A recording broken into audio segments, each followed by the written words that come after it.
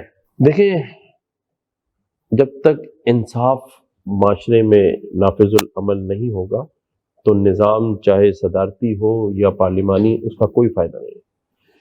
آج آپ سب کچھ بن چکے ہیں، اچھے ڈاکٹر، انجینئر، اچھے صحافی، اچھے پارلیمنٹیرین، لیکن اچھا انسان نہیں بنے۔ اس ملک کو اچھے انسانوں کی ضرورت ہے، اس ملک کو ان کردار والے لوگوں کی ضرورت ہے جنہیں احساس ہو کہ انہیں اپنی اس عوام کا خیال کیسے رکھنا، اس ملک میں رہنے والے لوگوں کا خیال کیسے رکھنا۔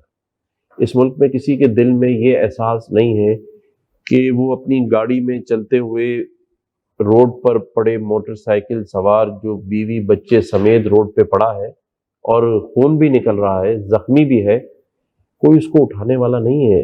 اس ملک میں، اس شہر میں کوئی کسی غریب کی مدد کرنے کو تیار نہیں ہے۔ ان ماؤں کا کیا کریں گے جن کی گلیوں میں جب کھلونے والا آتا ہے تو وہ اپنے بچوں کو اس سے پہلے سلا دیتی ہیں؟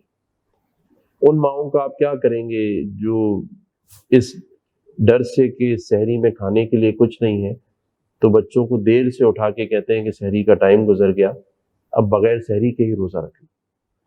آپ اس آدمی کے زندگی کو کیسے چینج کریں گے جو داماد والا ہے، بیٹیوں والا ہے اور اس کی تنخواہ صرف 25,000 روپے ہے؟ اور ایک طرف آپ حال دیکھیں کہ بڑے بڑے محل ہیں، اربوں روپے کی گاڑیاں ہیں، ہزاروں ملازمین ہیں اور ایک کنگڈم ہے اور نظام ہر چیز کا دوہرا ہے۔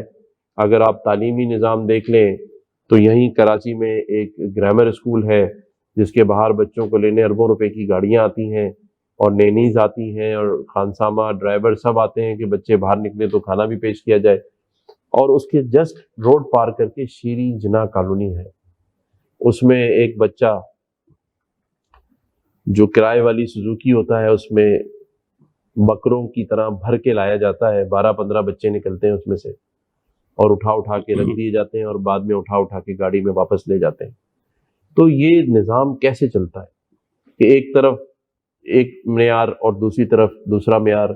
ایک طرف ساؤتھ سٹی ہاسپٹل ہے جہاں ہر چیز ڈسپوزیبل ہے، ہر مریض کے بعد بیڈ شیٹ بدل دی جاتی ہے اور بڑی بڑی خوشبوؤں کے اور اسپرے کیے جاتے ہیں، اور ایک طرف وہ ہاسپٹل ہے کہ جہاں سرنج بھی دھو کے استعمال کی جاتی ہے۔